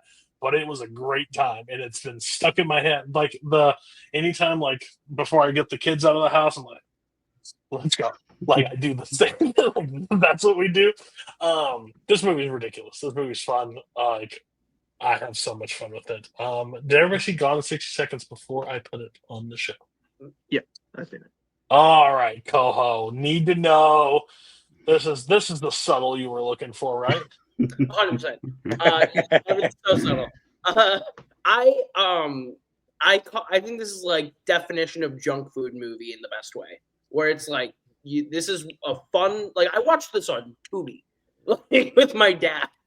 Like I told my dad I had to watch this for the show, and he's like, "I'll watch it with you." We got on the couch, we threw it on Tubi, we watched this, and it was like such a fun time. I think that Nicolas Cage, even when he's like phoned way the fuck in, is still like an entertainingly watchable actor for me. I can really get behind most things he does. I thought Christopher Eccleston was so freaking good. I'm obviously going to be really high on anyone who has ever played the Doctor ever in movies, and whenever they are in anything, I'll watch it and probably have like a slight bias towards liking whatever they do. But he's really good as just this little shitty bad guy. Like when he first like comes into him, and first of all, when he has like full head of hair, I'm like, what the fuck is on your head? But he comes in the room and he like does the whole like, well, I'm sorry, but the money's not gonna take care of it. That whole scene is like I thought I like got so lost in Eccleston's like performance in that moment that I was locked in. So I think he's really good. But this is fun. Ribisi, Giovanni Ribisi is like the definition of an actor who will always find the worst fucking thing to get wrapped up in. His character is like the most unfortunate person in every movie Giovanni Ribisi is ever in. I think it's just his typecast. It's in his contract. If he's in a movie, he has to be the most unfortunate character in the whole fucking thing that gets everyone in trouble. So I think he's really good at that too. So fun time. Good junk food movie. Yeah, everybody else you can go and talk about like, dislike, hate. Let me have it. I'll be with Coho on this one in the sense that Ribisi always finds himself in weird situations, like Lost in Translation, like his fiance girlfriend having an affair with Bill Murray. Like, who would have thought that would happen? That's crazy. I watched this I rewatched this movie a while ago for this thing I did with my brothers. Like, and one of my brothers wanted to go through a bunch of Nick Cage movies, and I put on Gone because it had been a couple of years, or it had actually been several years. It's been a really long time since I rewatched it. And like, I think after going through it that time, like, I think Gone in 60 Seconds in a lot of ways, it's probably like the quintessential Nicolas Cage movie. I think it's just everything that we love, like sometimes hate about Nicolas Cage, but I think ultimately it's just kind of what makes him just a really fun actor to watch. Just the character in general of Memphis Rain, I think, is just really neat, and just Cage plays him in like all these different ways, and just in itself, like, just the movie is just so goddamn fun, and with a bunch of with a cast that I feel like just kind of comes out of nowhere. You got like Angelina Jolie, just feels like just such a weird pick. Got Vinnie Jones, who doesn't say a word. Coach Yost is in there for some reason, like he's a lifelong criminal. Like, okay, like, and then like just the last like 40 minutes are just some of the craziest fucking car chase action scenes like you'll ever see. Like that last, like when he's like going through like that like canal place with the car, and then he makes that final jump. Like, yeah, this movie is just awesome. And honestly, even in the lead up where like there's like no car stolen, but like they're, putting the crew together and they're scoping everything out. Yeah, you're just in it. This movie is just a fucking blast from start to finish. I'll pile on the same thing. I love this movie. I mean, a lot of people, I agree with those guys. It's just kind of definition of just, popcorn fun, which I know some people have a problem with the whole, idea of a turn your brain off movie, but the fact is it's true. Not everything is trying to teach you a moral lesson. Not everything is trying to make you feel emotions. They just want you to sit down and have a great time. And that's what I do with this movie. You can nitpick it to death and look down on it, but it's not going to change the fact that I love this movie. Because I miss this style of movie. It's kind of that, it's very much a Jerry Bruckheimer kind of thing, just the tone of his movies and the action and the humor and the pacing of it, and even the scores to it just has like a certain energy to it that's very much, kind of around the same time. There's like, Crimson Tide and The Rock, Armageddon, Enemy of the State, those kind of movies. It's like I miss that time and that kind of tone of those movies. So I love this. I remember when I first saw it at the time in the theaters, because I'm old. I loved it because there hadn't really been like a big car centered action film like this. I mean, Fast and the Furious was like a year later after this. But before this, it kind of hadn't gotten to see this kind of car action. So I was really enjoying the hell out of that. Even though if most of this stuff, trying to steal all these cars, like in today's world, wouldn't work. You have, cameras everywhere in people's hands, and on every building has 1,000 cameras and GPSs in the cars, things like that. So, but you just turn your brain off stuff like that. The cast of it, I loved top to bottom. Nicolas Cage, I think that he was entertaining, but without doing that, over the top full Cage thing he does in some movies. So it was more of a grounded character, but he was still a lot of fun. I totally believed the brother dynamic between him and Giovanni Ribisi. I thought they worked well together. The Angelina Jolie thing was a little creepy because like a 11, 12-year-old age difference. But then I remember that she was like dating Billy Bob at the time. So whatever, that kind of fits. Yeah, I just had a ton of fun with this. I loved it. Yeah, I mean, I agree. I mean, it's just this is probably like I've seen this probably 6 or 8 times. I have fun with every time. It's probably the only one out of these movies that I'll probably definitely watch a few more times before it's all said and done. It's just like the Bruckheimer movies, like the late 90s, early 2000s, where you're gonna have like a color filter over it, and they're gonna go and pull like all the great character actors. They give them a nice big paycheck to come in here and just act the hell out of these tiny little parts. Like Will Patton, whenever you throw Will Patton in one of these movies, he's going to do a great job and make it fun. I love the cops in it, Delroy Lindo and Timothy Olyphant. I thought they were a great team of cops. They're just like one step behind the whole time. The only part I thought was kind of weaker was kind of the villain, Christopher Eccleston. I thought he was I think that if they would have switched it, made Vinnie Jones the villain, and then because that would be a menacing guy, and you'd be afraid of him, and you could believe where they would have to do all this stuff in order to try to get away from him. And but yeah, I mean, it's a hell of a fun time. It's not objectively a good movie, but hey, not all movies have to be, so it's fun. What's wrong with Destro?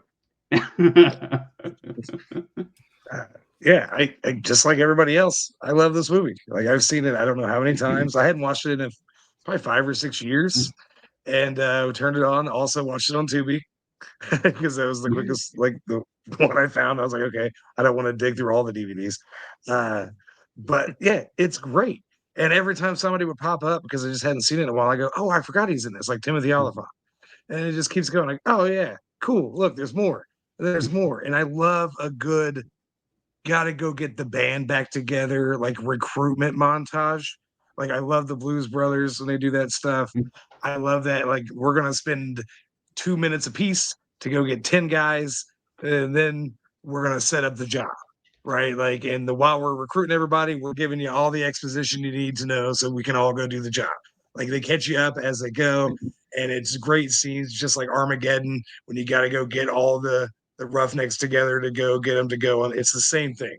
This feels very much like a good Michael Bay movie. Like not like it's none of that like gobbledygook that he really gets into, but like when he was making like The Rock, like when he's focused and he's there, like it feels like that. I know it wasn't his movie, but it feels like that. Like it's obviously that style, and there's nothing wrong. Like I have no complaints about this movie at all. I'm not a car guy, but goddamn, if it's not awesome to watch all the shit, and some of the thefts are funny, and you got them kind of teaming up in odd little couples and stuff, and it all works.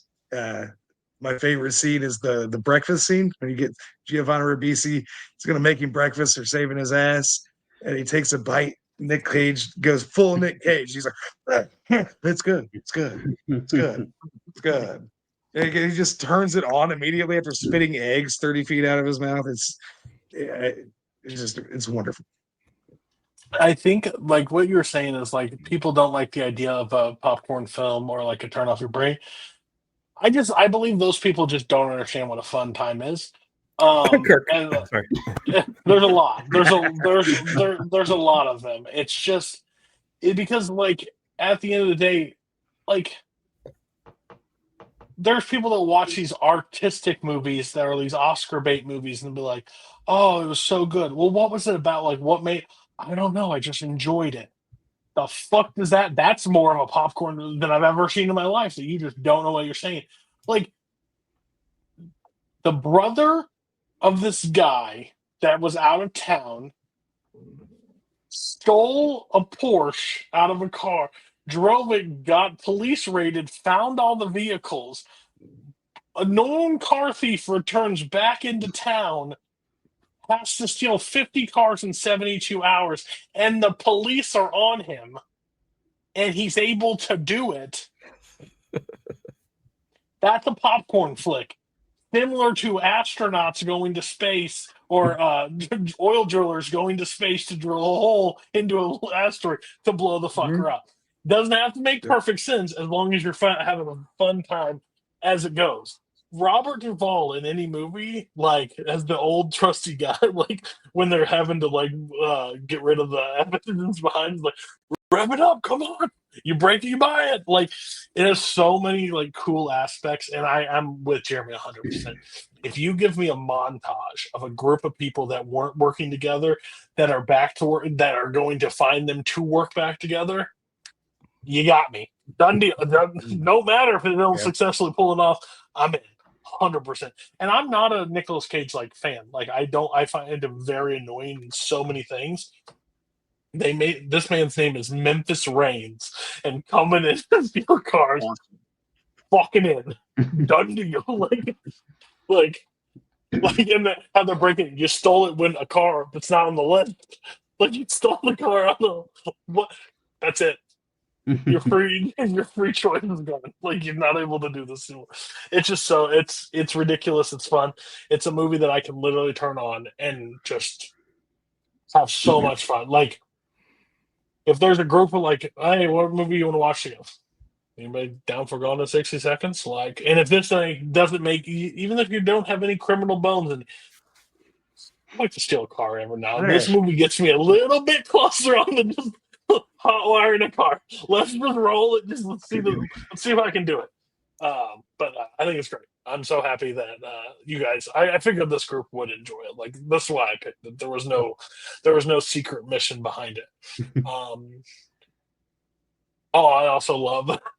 Like I thought it was so cool. Every time I see it is when the cars are written on the wall and they have to use the blue light and they fucking smash the bastard like instantly. So the cool effect is gone real quick. Like, but it's awesome. I'm at 4 stars.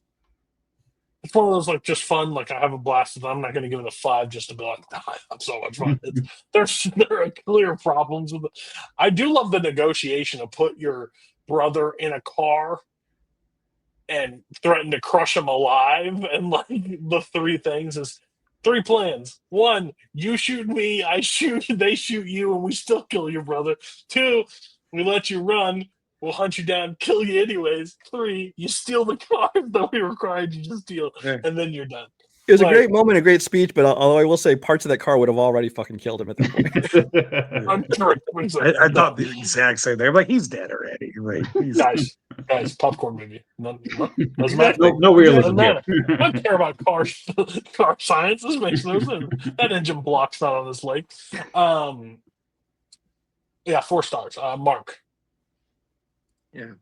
Steal some cars, you make some money, and you'll be a big brother. I told that to my brothers many times. Like I don't care what Matt says. Chris Buxton's a great villain. Also, I would have watched like 3 other movies of Delroy Lindo and Timothy Olyphant just being buddy cops. Like they were amazing in this movie. They missed the golden opportunity of making them even better. Timothy Olyphant was supposed to be Dominic Toretto. You turned it down. Wow. Just a little trivia for you. That is the darkest timeline right there. At least because he just done this movie, he's like, no, I don't want to do another car movie. It's like, he may have stopped it before it got all the way done. Like he was like, I'm out. Yeah, this movie is just fucking awesome. I'll do 4.5 stars. It's great. Okay, better than me. I also put this at 3.5 stars when I first watched it. I was like, that was just missed. Like, this is too much fun for me. Matt. Yeah, I mean, it's a super fun movie. It's not the best of these kind of movies, but I mean, hey, it's still a good time. I like to think there is a parallel universe where there's like 10 of these instead of 10 Fast and Furious movies. So yeah, I'm gonna give it 4 stars. Jeremy. I'll give it 4.5. Like, there's a couple of this, like, and the only issue would be like they give you a time frame, but you can tell that time doesn't really exist in this world. Like, they're like, oh, you got 72 hours, but they do 3 months worth of work in a day. Like, it's kind of wild. But yeah, it's damn near perfect, and it's always so much fun. You guys have just convinced me. I'm being a letterbox snob. It's 4.5 stars. We're just gonna ride with it. Right? Anytime this bitch is on, I'm gonna watch it. So what is that? What else is a 4.5 star? Brian. Yeah, I'm right there. I'm tempted to give it the 4.5. I mean, actually, I already logged this movie when I watched it because my rating was already public record, but I have it at 4. I thought we were gonna ride. It might change. Coho. 3.5. Okay. Moby Dick just does it more than Guns. That's fair. If Nick Cage had made a movie about stealing 60 pirate ships, I would be so if he would have gathered to Angelina Jolie and it had been all those guys, then it would have been better. Or if it was in space. That's now let's talk. The ninth one. Let's close out the night with one of the most subtle. On a happy note. Subtle, non-gruesome watch of all the. I saw the devil. Holy shit, Matt! Who hurt you?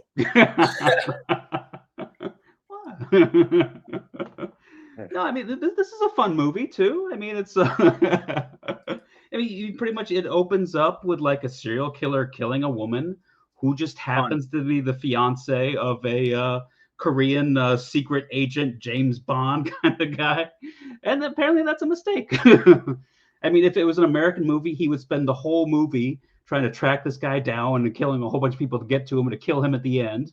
But here he finds him in like the first 40 minutes, beats the crap out of him, and then just spends the rest of the movie hunting him down and beating the crap out of him again. And so there's some twists and turns, but I mean, I love it. I think it's got some amazing sequences and camera scenes.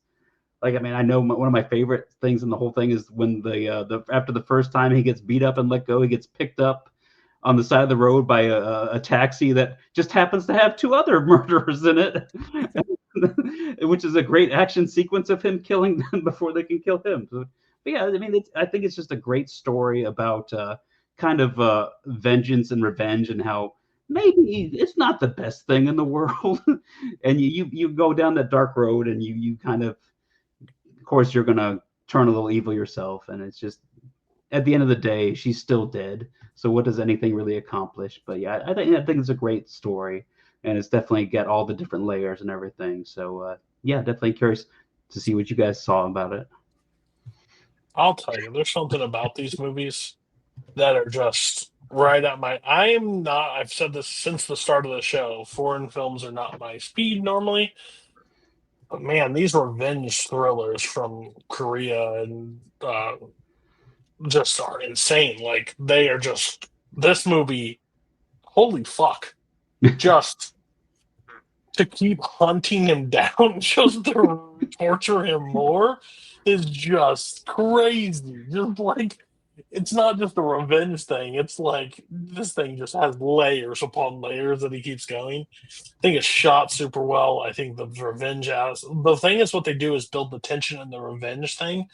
Now, the only downside of this movie, it's very, very gory. Like, I'm not a gore person at all. I don't love gore. It grosses me out most of the time. So that's the only thing that I was really down on this entire time. But again, it's hard to tell the story without that element. So like, yeah, but I think it's a fantastic film. Fantastic film. Like, this just had layers that I didn't see coming. So like, again, when I thought, I was like, oh my God, how fucking terrifying is this movie going to be? I just saw the devil. That's just fucking awful. Nope. Not that. Now, very scary for the guy that it keeps happening to. But overall, great film. Good. I couldn't recommend this film more for that aspect, especially if you like the revenge, but also the gore aspect. I think they do both of those super well. Yeah, I also am not a big gore hound anymore. Like, I liked it a lot more when I was like a teenager, because you do. But it didn't bother me. It kind of like pulled me in. It didn't do the whole he swings the hammer and then the blood spatters just off to the wall. And you don't have to fill in any blanks on your own. They fill in all the blanks for you in this movie. There's nothing that you're missing. You see just about everything, and I like it. I like it a lot. I think the villain, whose name I'm not even going to try to say because I will just butcher it, but he is wonderful. The actor is a great performance, and the character is written incredibly well. Like, that dude is a scary dude. Like, there's serial killers in movies, and then there's guys who you just tell that he just loves what he's doing, and anything that like sets him where it might be just slightly more difficult to do the thing he wants to do, it just pisses him off and makes him more dangerous. And he's in that mode even after getting caught the first time and getting his wrist broken and his head bashed in and almost strangled to death. He's still in that mode. He just wakes up a psycho killer. Like, he's not thinking about like, whoops, I got to try to get away. He's just like, I'm going to kill some more people before this guy gets me. And I'm just going to keep killing people. I mean, if he gets me, okay, but look at that. I might rape this lady, but I'm gonna definitely kill this guy. Like, he just keeps going. He's as relentless with his urge to kill as the hero is to get his revenge. Like, because he's not after anything except his gratification. And the other guy has his story, like, he is obviously breaking down, and at the very, very end, it's a great scene with him walking away, just listening, waiting for confirmation that that it's over. And then as soon as it is, he just breaks down. He's bawling and he's laughing, and then he's bawling, and it is just really, really done well. It looks great, and the score is fantastic. Like, I think that surprised me more than the violence, is like how great the music is. So yeah, top to bottom. I mean, never. I think maybe I heard of it, but it got me. I will watch this again. I want to digest it a little better, but yeah, I was very happy with this. Yeah, I just want to say one thing real quick that I just thought was fucking wild. Apparently, this director did this movie. Then his direct follow-up was Schwarzenegger's return to film, The Last Stand. So really fucking weird. I was like, I stared at it. Like, I don't even think I heard like a couple last people talking. It's like, I just could not comprehend that. Like, oh, like why did he do that? Whatever. Well, I think it's one of those things where, like, anytime like a foreign director has like a big hit or something, that a really good film that gets some buzz, I think Hollywood tries to say, "Oh, well, come on and do a Hollywood film," but they don't know how to use them right. Yeah. Let's just have him do a shit film over here. Like, I like The Last Stand, but anyway. That's something that happened to later. I Saw the Devil was pretty good though. I like that a lot. I mean, I'm kind of like it was definitely one of those where I'm just kind of watching it, and then like, oh, he caught the killer, and like I guess I'm closer to the end than I thought, and like, I'm like a third of the way in. This is really weird, and it just kind of keeps going. I'm like, and the story in itself, I think, was just really neat, kept me engaged. Like, all like kind of the action thriller parts are kind of insane. Like, just definitely as far as like just kind of a gore level like that. I feel like I as I've gotten older, I've gotten more I guess used to it, and I just kind of like seeing it. Like, I mean, I didn't watch a lot when I was a kid. That's the only reason. What, you just saying that I'm an immature child and can't handle it still? Like, I'm old. See, that when we did Oz, I am not inferring anything. Like, okay, I'm just saying things. Okay, but yeah, like, what's my fucking train of thought? I think the only thing, the one thing I was not a huge fan of, and this is maybe just me kind of switching up because I don't know about you guys, because at first I started watching the I was watching the dubbed version because I think it was the one on Peacock, because that's where I turned it on originally, and it's like, yeah, this is kind of shitty. Let me turn it over to the sub version. I think I found it on Tubi, and it's one of those, like, I like this is a bit better. I think the dialogue in itself, I think, is not amazing. I think kind of throughout the movie, it still kind of took me out. I think as a whole, it doesn't really matter a ton because the serial killer in this was like Choi Min Sik. Like he is just really good in this movie. He just gives a really chilling performance the whole time. Just feels very inhuman, and you just never really know what he's gonna do next, and just where he takes it at the end, just awesome. Like, and it does leave you with this kind of real uneasy feeling by the end of like, did any of these guys really win? They're both like just in just kind of these fucked up places now. I mean, because that guy's going to the agent, like he's going to prison, right? Like he's not a free. I mean, he's a special agent. Depending on how good he is, they might have use for him. Corrupt police force, never been seen in anything ever. So no, he will have to turn himself in and Miranda right I mean, like he kept them from arresting this guy, and he also like made it so their chief was horribly injured and his daughter's dead now. It's like, come on, like he's not going to at least prison for like a year or something. Ryan Coho. I love me a good brutal revenge flick. So this was right up my alley. I saw this movie like, I don't know, not when it first came out, but like 8 years ago, 7, 8 years ago. I think I finally saw this movie. I was getting on a kick for South Korean films, and I heard this was a good one, so I checked it out, and I was blown away. I love this movie. And I think what I loved about it is because it didn't go the conventional route. You know, you do think he's going to investigate this killer, he's going to eventually track him down at the end of the movie, and so like like Matt was saying, when he catches him early on and beats the shit out of him, lets him go.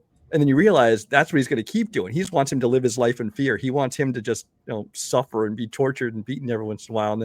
And even if, especially when the end of the gory stuff, like when he slices Achilles tendon, that moment like really got to me.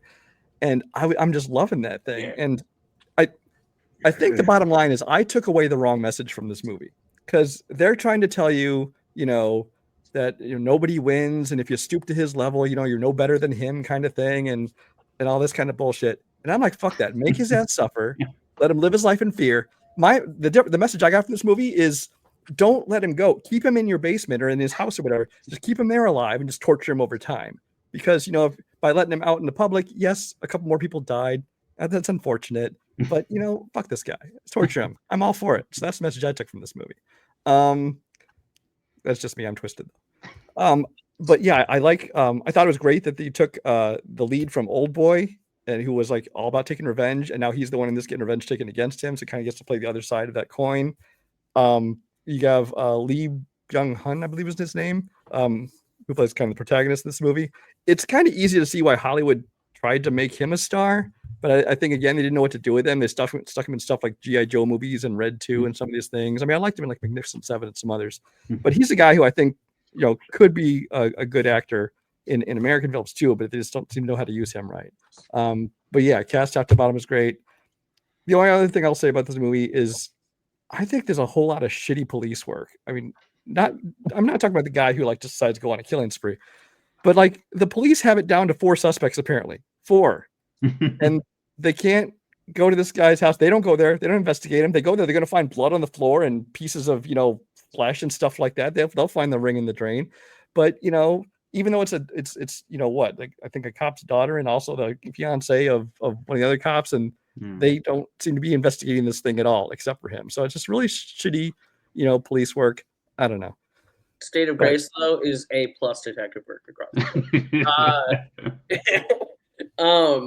No, I thought this was one of the more punishing movies I've watched. Because every time that he finds him and they do the sequence, and each time it's not like it's a weird thing where it's like it's not like you don't want him to do it because you're like, this fucking guy sucks. Just beat his ass. But then you like the second or third time like through it, I was like, the more I thought about it, the more I was like, I realized I'm rooting for this to happen.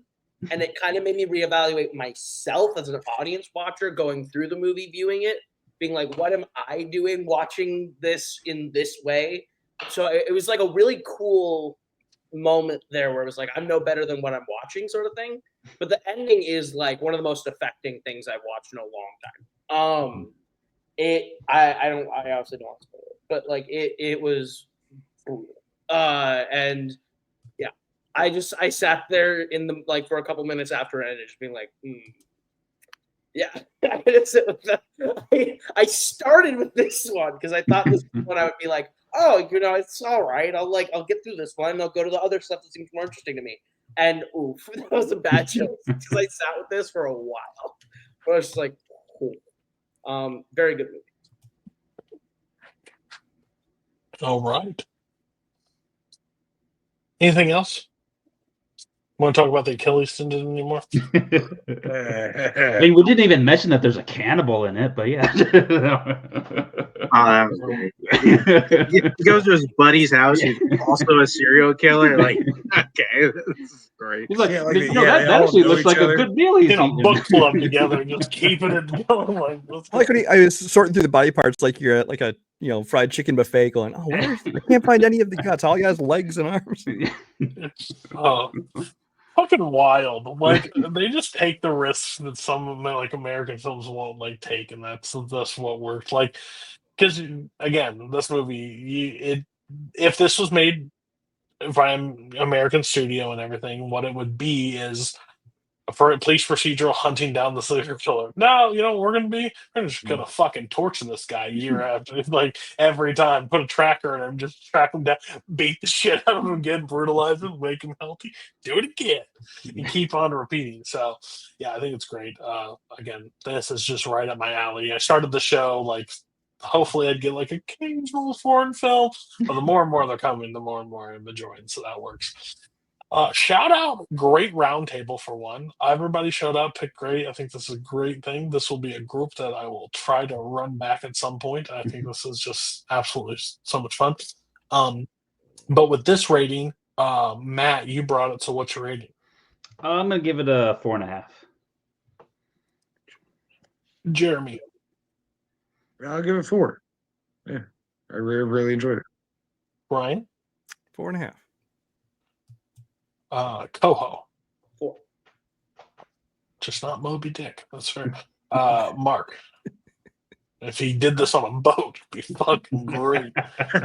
Yeah. Island to island, just kind of. Motherfucker did this in space. Space and then a boat. We just keep chasing him island to island across the sea, dude. I'm so in. Trying to dig up the treasure chest along the way. Mark. Yeah, no, this is great. 4 stars. I'm 4.5. Gone in 60 Seconds and I Saw the Devil 4.5. Film Bros on Letterboxd will never be upset over this rating comparison.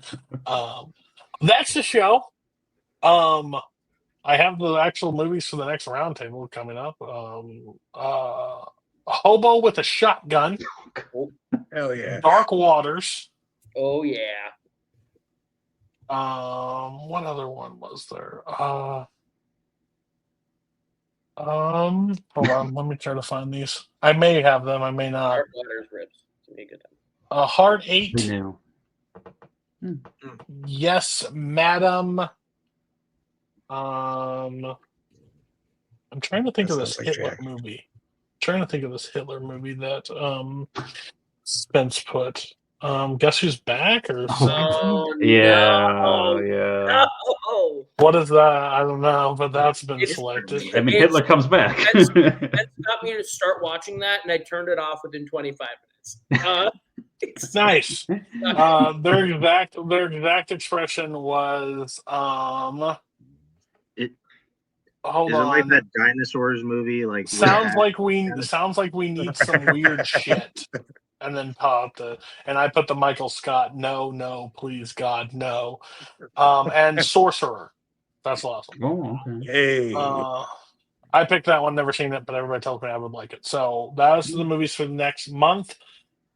Thank you all for being on. We'll catch you next month. Bye.